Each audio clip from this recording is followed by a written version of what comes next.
water sustainability concern we have chosen to address is the unsustainable water management practices of the Mexico City metropolitan area. The city lies inside a closed valley on a former bed lake, which is dried as the city has expanded. Therefore, there is no natural exit for water from Mexico City to leave the valley. Because of this, water has always had to be evacuated artificially.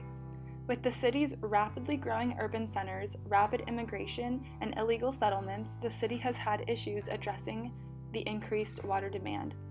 They have also had extensive air, water, and soil pollution due to the use of untreated wastewater for irrigation. Mexico City has a 70% extraction rate of groundwater, causing a sinking of the water table and the topography above it.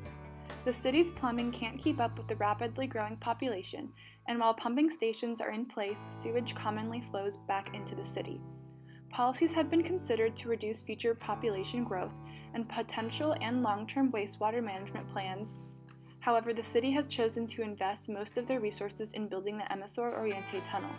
This is a major piece of infrastructure designed to manage sewage and rainwater, and is said to be one of the largest wastewater treatment tunnels in the world. This is a 62-kilometer-long tunnel with a diameter of 7 meters. The metropolitan area of Mexico City is a megacity accounting for approximately 20 to 22 million people. About 72% of the land in Mexico is arid, and 6% is undesirably humid. While urban and high economic growth continues to increase, it is important to maintain and improve the living standard of this growing population. Lack of access to fresh water and poor drainage systems are the main water management problems the city has had to face.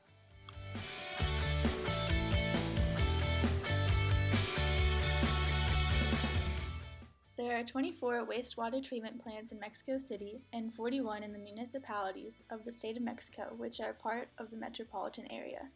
Approximately 2 billion meters cubed of wastewater is produced annually in Mexico City alone, of which no more than 9% is treated. There is no information available on the wastewater that is produced in Mexico City, and it is not known whether all the treatment plants are currently functional or the extent to which their capacities are used. Irrespective of the numerous infrastructures that have been constructed to provide clean water and dispose of the wastewaters of the Mexico City metropolitan area, Mexico has not developed cost-effective technology to treat wastewater and re-inject it into the aquifer. In addition, water contamination has continued to grow due to insufficient wastewater infrastructure management and abandoned wells. In water use efficiency, Mexico City is significantly lacking. It is estimated that 40% of the water is lost through leaks from the poorly built and outdated pipe networks. And once water does reach the faucets of the city's inhabitants, it is often of questionable standards. Up to 8 million inhabitants are suffering from water blackouts, which in many cases can last up to 4 weeks. The current solution to Mexico City's water crisis is being tackled with short-term, energy-intensive processes, such as large trucks which travel across the city to provide water to remote households. This has forced many families to have to spend up to 10% of their income on water, disproportionately targeting the poorest citizens. There is an urgent need for the government involvement and interest in the sustainability of Mexico City metropolitan area and its large population to develop a long-term regional strategy for the wastewater management.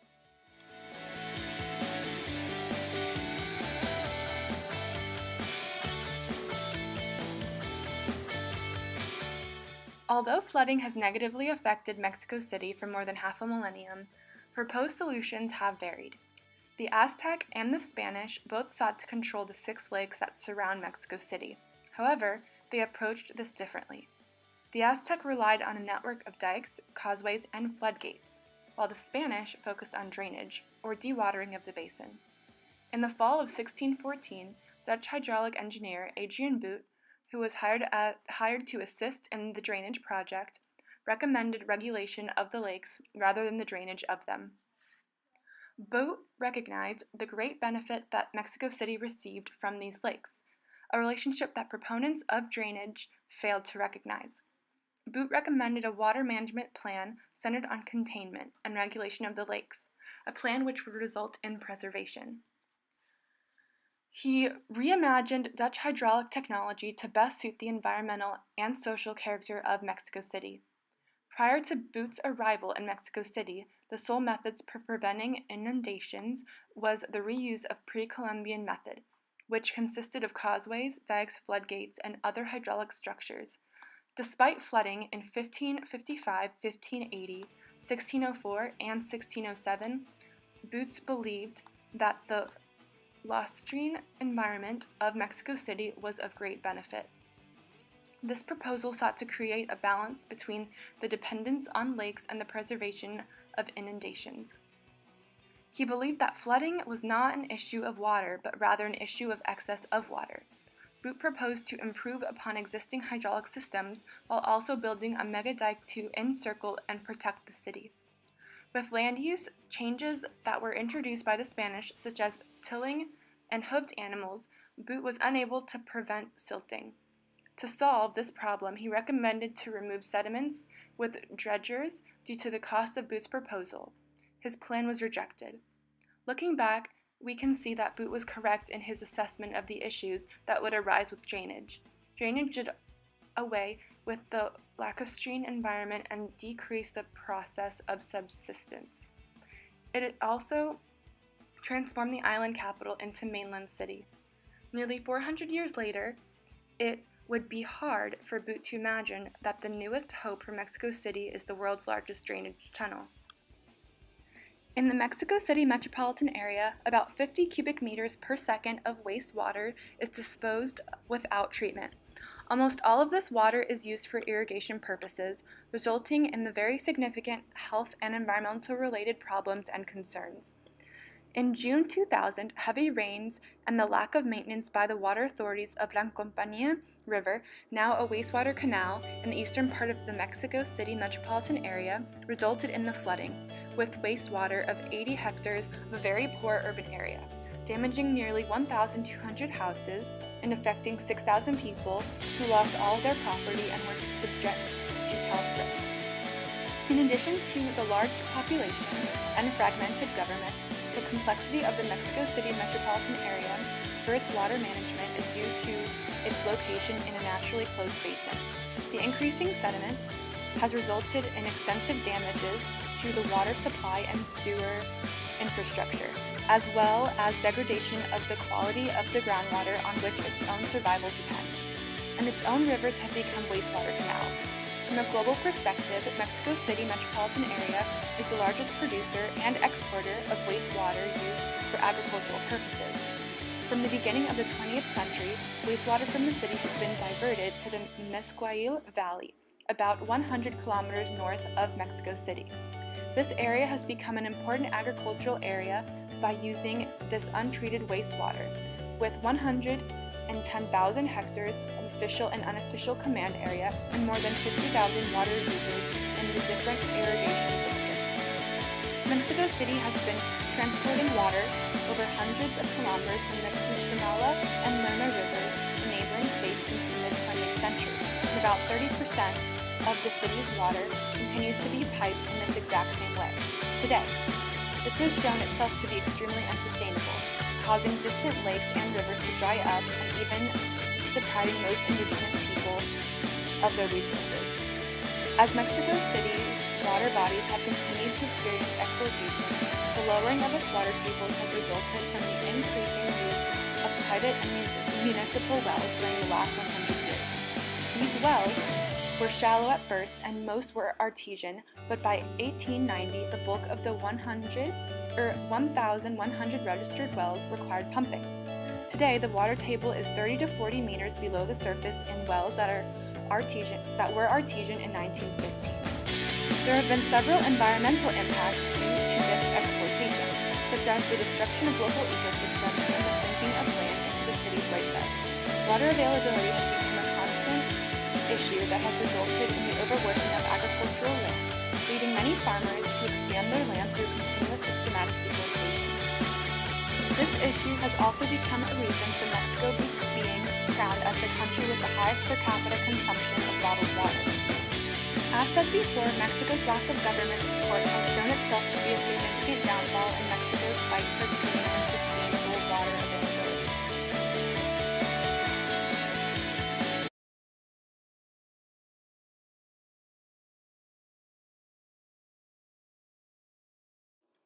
The Emisor Oriente Tunnel project in Mexico involves the construction of a 62-kilometer long tunnel with an inner diameter of 7 meters.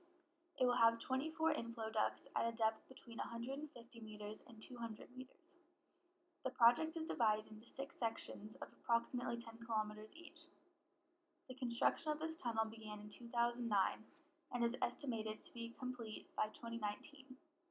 The purpose of this project is to enhance the drainage system of the Valley of Mexico and provide complementary and alternative exits to prevent floods in Mexico City and the Valley area.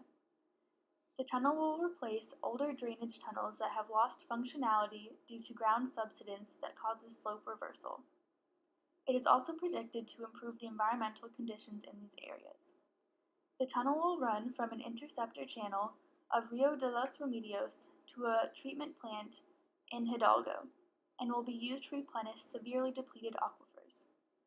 It will also add 150 cubic meters of water per second to the wastewater capacity of Mexico City. Some challenges associated with this plan include the encounter of poor soil properties, high water pressure in some geologic formations, potential seismic response, and regional soil subsidence. However, this tunnel has the potential to drastically improve living conditions by removing dangerous effluent and excess water from the metropolitan area. People, especially the poor, could potentially be protected from wastewater overflow and the diseases that come with the use of wastewater for things such as irrigation. With so many potentially devastating water quality and management issues, it is crucial that Mexico City does all it can to stop the problem. Some other proposed technological solutions include rainwater harvesting, natural catchment from Lake Chalco, and increased development of infrastructure. Only about 60% of tap water in Mexico City is suitable for human extraction, so many residents, especially in poor areas, have to rely on the expensive purchase of either water bottles or delivery by water trucks. Rainwater harvesting has incredible potential to provide residents with clean water for daily use, decrease the amount of potable water they must purchase, and decrease plastic bottle pollution. New technologies are being created to improve the rainwater catchment and filtration. This includes better and cheaper filtration systems as well as chlorine injection methods that can carefully input correct amounts of chlorine to clean the water. So far, no methods have made this water necessarily safe for human consumption, but it can be used for all other household needs and for irrigation, which are both very large users of water. Even more importantly than creating new technologies is a social and lifestyle change by all members of the Mexico City metropolitan valley. First, the governmental system in Mexico creates a challenge for negotiating water allocation and management. 3 levels of government and 3 different parties creates a power struggle, and consequently water is not being controlled as efficiently as possible.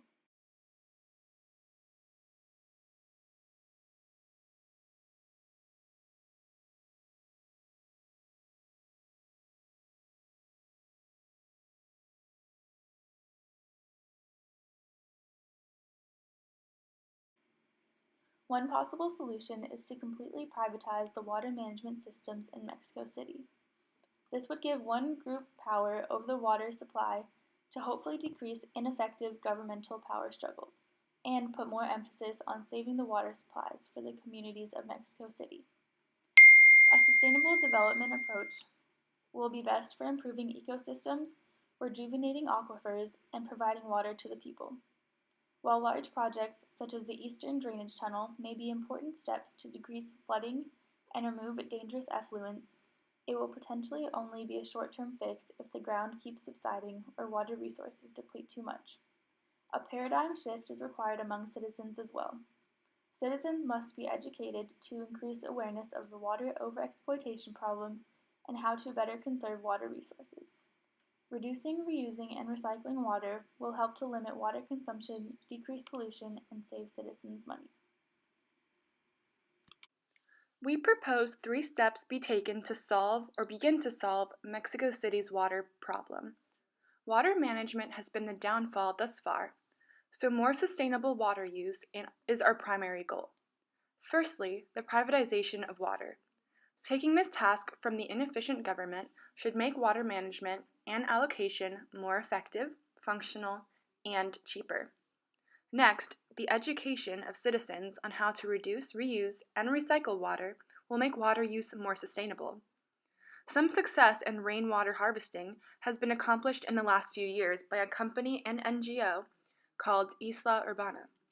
As of 2016, Isla Urbana has installed 2,200 systems, harvested 170 meter liters of water, and provided for 16,500 individuals. This has made water use more sustainable, and many citizens have said these systems changed their lives. We believe that further funding and focus should be placed on more rainwater harvest systems to further increase the benefits seen so far. Lastly, the Eastern Drainage Tunnel Plan must be fully carried out and efficiently managed to successfully remove wastewater and excess water from Mexico City and avoid dangerous consequences. The project is set to be finished in 2019. We can then quantitatively measure the improvements in regards to water availability for the people and groundwater recharge, using scientific observation and levels. We believe our initial vision statement provides a good framework for how to address the problems being faced in the Mexico City metropolitan area. There are obvious and fixable problems that are causing the current issue. Initially, we proposed a large focus on the Emisor Oriente Tunnel. While this immense structure may cause large amounts of environmental damage, we believe it may be crucial for removing the dangerous, untreated wastewater that plagues Mexico City today. On the other hand, and perhaps more importantly, drastic societal and governmental changes must be made to better manage the water resources used in the city. Many megacities throughout the world, such as Delhi, India, are facing similar issues as Mexico City. Relevant tactics that are successfully implemented worldwide may be applicable and helpful in Mexico City as well. It is important to understand what efficient and equitable drinking and wastewater management would look like in a large metropolitan area. Efficiency, in terms of how low impact and low waste systems will improve how water is used, while equity and potable water access for all will be important to include public participation, especially those that are disproportionately affected by the water crisis today. Looking into the future, we hope that the methods we proposed can be effectively implemented and that the water crisis will end. While there is, of course, a very long way to go, we have high hopes that water scarcity can and will cease to be a problem for generations to come.